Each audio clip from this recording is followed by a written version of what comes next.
पूरे देश के कर्मचारियों के बीच में काफी ज्यादा आक्रोश भरा माहौल है, क्योंकि यूपीएस को लेकर नोटिफिकेशन कुछ दिनों पहले जारी होता है, जिसके बाद सभी कर्मचारी नोटिफिकेशन देखते हैं और उसमें देखते हैं कि जो 50% पेंशन की बात की गई थी उसके पीछे बहुत सारी शर्तें छुपी हुई थी, जो कि इन कर्मचारियों के लिए बिल्कुल भी हितकारी नहीं है। एक तरफ जहां सरकार लगातार ये कहती हुई आई कि एनपीएस अच्छा है, फिर जब कर्मचारियों ने इसका विरोध किया तो सरकार ने ये कहा कि यूपीएस अच्छा है और यूपीएस का नोटिफिकेशन आ चुका है। और अब कर्मचारियों का ये भी कहना है कि यूपीएस और एनपीएस दोनों ही कर्मचारियों के लिए छलावा है, और अगर एनपीएस घोटाला है तो यूपीएस महा घोटाला है। कर्मचारियों की एकमात्र मांग पुरानी पेंशन है और सरकार को पुरानी पेंशन बहाल करनी ही पड़ेगी। और ऐसे में देखने को मिला कि यूपीएस महा घोटाला लिखी हुई कुछ प्रतियां जलाई जा रही हैं, जो कि आज देश के हर एक कार्यालय में जलाई जा रही है, और कर्मचारी इस तरह से अपना विरोध कर रहे हैं, प्रदर्शन कर रहे हैं और सरकार को जताने का प्रयास कर रहे हैं कि एनपीएस और यूपीएस महज एक छलावा है और कर्मचारियों की मांग ओपीएस है और कर्मचारी इसकी मांग लगातार करते रहेंगे। कर्मचारियों का ये भी कहना है कि बहुत जल्द ही राष्ट्रीय कार्यकारिणी की बैठक की जाएगी, जिसमें यह तय किया जाएगा कि आगे कैसे आंदोलन करना है और किस तरह से सरकार का विरोध करना है, या यूं कहें कि किस तरह से एनपीएस और यूपीएस का विरोध करना है। यूपीएस में बहुत सारी ऐसी चीजें लिखी हुई हैं जिससे कर्मचारियों को काफी ज्यादा नुकसान होने वाला है, और वो ओपीएस से बिल्कुल भी अलग है। एक तरफ जहां ये कहा जा रहा था सरकारी नुमाइंदों के द्वारा कि जो यूपीएस है वो हूबहू ओपीएस जैसी हो सकती है, लेकिन ऐसा कुछ भी नहीं देखने को मिला। यूपीएस एनपीएस बिल्कुल ही ओपीएस से अलग है और कर्मचारियों की एकमात्र मांग पुरानी पेंशन है, और पुरानी पेंशन ये कर्मचारी बहाल करवा कर ही रहेंगे। एनएमओपीएस के आह्वान पर आज हर एक राज्य में हर एक कार्यालय पर यूपीएस महाघोटाला या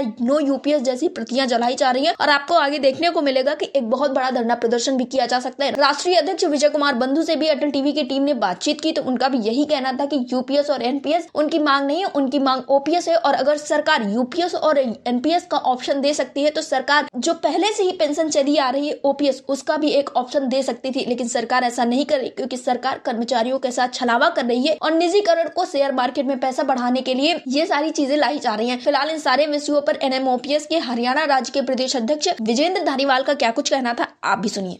विजेंद्र जी, आपका हमारे चैनल अटल टीवी पे बहुत बहुत स्वागत है। थैंक यू मधुलिका जी। विजेंद्र जी, जैसा कि देखने को मिला कि जैसे ही यूपीएस का नोटिफिकेशन जारी हुआ, कर्मचारियों के बीच में काफी ज्यादा रोष देखने को मिल रहा है। कर्मचारियों का साफ तौर पे यही कहना है कि एनपीएस और यूपीएस के द्वारा केंद्र सरकार कर्मचारियों का छीनने का प्रयास कर रही है, और जबकि कर्मचारी अब यही कह रहे हैं कि उन्हें सिर्फ और सिर्फ पुरानी पेंशन ही चाहिए। तो यूपीएस के नोटिफिकेशन जारी होने से हरियाणा राज्य में कर्मचारियों का क्या कुछ कहना है? मधुलिका जी, देखिए, पहले भी इस विषय पर आपके चैनल ने कई बार चर्चाएं की है, और जैसा कि पूर्वानुमान था कि सरकार 50% की गारंटी के साथ बहुत सारी शर्तें इसमें लेकर आई है, और अगर उन सारी शर्तों को हम बारीकी से देखते हैं, पूरी तरह से उसका मूल्यांकन करते हैं, तो यूपीएस तो एनपीएस से भी ज्यादा मतलब कर्मचारियों का शोषण करने वाली स्कीम है। और इसमें अगर मैं स्टेट गवर्नमेंट एम्प्लॉयज की बात करता हूँ, हरियाणा प्रदेश की अगर बात करता हूँ, तो 5 से 7% ही कर्मचारियों को इसका लाभ मिल पाएगा, और इसके लाभ मिलने के साथ साथ उनको मेडिकल की सुविधाएं नहीं मिलेंगी। उनका जितना भी कॉर्पस, चाहे उनका 10% हो, सरकार का 10 प्लस 18.5% जो शेयर की बात की जा रही है, वो भी उनको फंड इसमें वापिस नहीं दिया जाएगा। उसके बाद अगर कर्मचारी की मृत्यु हो जाती है तो उसकी फैमिली पेंशन के तौर पे उसके वाइफ या हस्बैंड को 60% पेंशन मिलेगी, लेकिन अगर वाइफ या हस्बैंड को की भी डेथ हो जाती है तो पैसे की वापसी का कोई प्रावधान नहीं है, मतलब उनके बच्चों को कुछ नहीं मिलेगा। तो इसका मतलब ये तो पूरी तरह से शोषणकारी नीति, और इसका एक यूपीएस को लाने का एक बड़ा कारण जो मूल्यांकन करने पर हमें समझ आया वो ये है कि एनपीएस लागू हुए 20 साल से ज्यादा हो चुका है। सेंट्रल गवर्नमेंट ने इसको 2004 में लागू किया था और अब 2025 आ चुका है, तो 20 साल से ज्यादा का समय हो गया। और बहुत सारे स्टेट गवर्नमेंट के या एक्स सर्विसमैन कर्मचारी अब रिटायर होना शुरू हो जाएंगे एनपीएस में। और अगर मैं बात करूं 2029 से 33 तक तो बहुत बड़ी संख्या एनपीएस कर्मचारियों की रिटायर होगी, और जब वो रिटायर होंगे तो एनपीएस में जमा पैसा सरकार को वापस करना पड़ेगा। ये केवल और केवल उस पैसे को दोबारा से मार्केट में रखने के लिए, ताकि कर्मचारियों को कुछ भी ना देना पड़े, रिटायरमेंट पे उनको खाली हाथ कर भेजा जा सके। ये बड़ी चालाकी से इस तरह की स्कीम लाई गई, और निश्चित तौर पर हमने पहले भी आशंका जताई थी और ये कहा था कि अगर यूपीएस लागू होती है और उसमें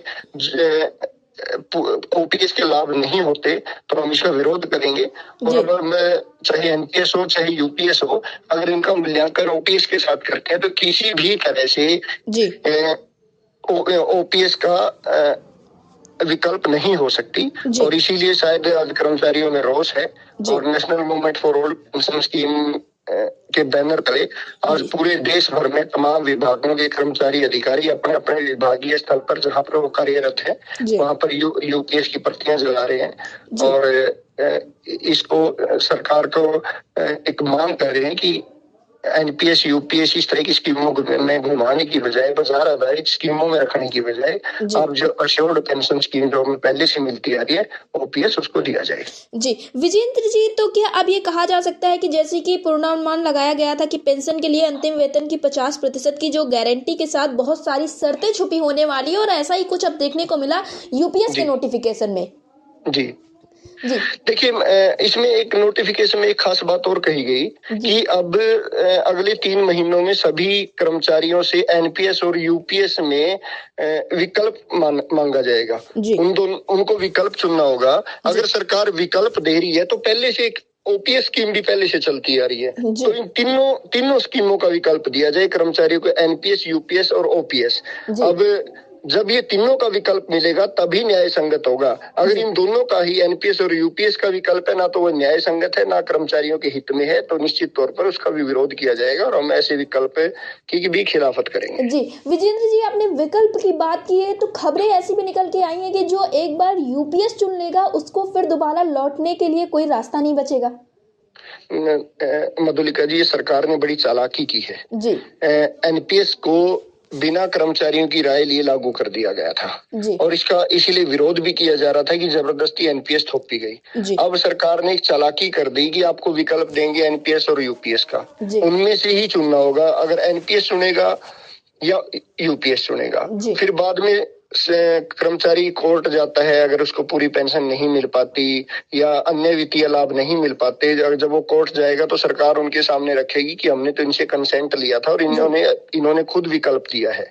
और इसीलिए मैं कह रहा हूं, अगर सरकार न्याय संगत फैसला करना चाहती है, सरकार कर्मचारियों का हित चाहती है, पहली बात तो ये कि सरकार पूरी तरह से ओपीएस बहाल करे। अगर नहीं भी करती सरकार तो इन तीनों में से एक विकल्प दिया जाए और वो विकल्प हो ओपीएस, एनपीएस और यूपीएस का। जब तीनों का विकल्प होगा और कर्मचारी अपनी इच्छा से तीनों स्कीमों में से एक स्कीम चुनेगा तभी ये न्याय संगत हो पाएगा, वरना उनके ऊपर जबरदस्ती थोपी हुई स्कीम है और जबरदस्ती थोपी गई स्कीम का विरोध भी करेंगे निश्चित तौर पर। ना तो हम एनपीएस को अपनाना चाहते ना यूपीएस को अपनाना चाहते। जी विजेंद्र जी, जिस दिन यूपीएस का नोटिफिकेशन जारी हुआ उसी दिन हमारे राष्ट्रीय अध्यक्ष विजय कुमार बंधु से बातचीत हुई, तो उनका साफ तौर पे ये कहना था कि बहुत जल्द ही पूरे देश के कर्मचारी एक साथ आएंगे और एक बड़ा आंदोलन किया जाएगा और सरकार को यही बताया जाएगा कि केंद्र सरकार जो एनपीएस और यूपीएस का खेल खेल रही है ये बंद करे, कर्मचारियों की मांग ओपीएस है और ओपीएस बहाल की जाए।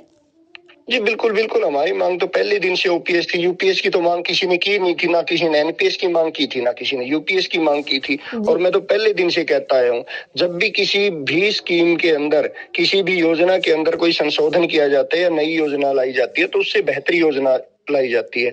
यहाँ तो देखने में आ रहा है कि ओपीएस से बेकार योजना, ओपीएस का जो आसपास भी नहीं थी वो एनपीएस लाई गई और अब यूपीएस लाई गई, ये उससे भी बदतर है। अब तो निश्चित तौर पर ये तो एक खिलवाड़ कर्मचारियों के साथ, एक मजाक उनके भविष्य के साथ किया जा रहा है। मतलब कर्मचारी 25 से 30 साल तक सरकार की नीतियों को जनता तक पहुंचाएगा और बाद में उसको ना तो उसको पैसा मिलेगा, ना उसको पेंशन मिलेगी, ना उसको मेडिकल की सुविधाएं मिलेगी, ना उसको फैमिली पेंशन का पूरा बेनिफिट मिलेगा और ना उसके बाद ये फंड उसको पूरा उनके मरने की मृत्यु के बाद उनके बच्चों को दिया जाएगा। ये तो केवल और केवल शोषणकारी नीति है। सरकारी पैसे को शेयर मार्केट और बड़े पूंजीपतियों के पास लगाने की एक योजना है। इसका विरोध होगा।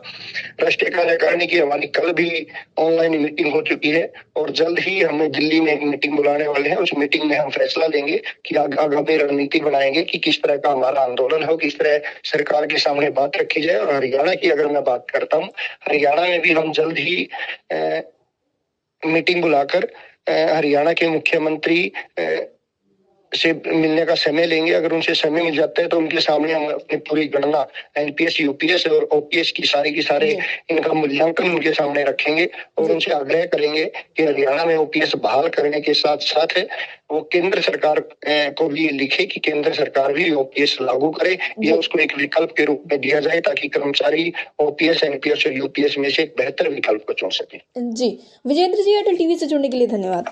Thank you.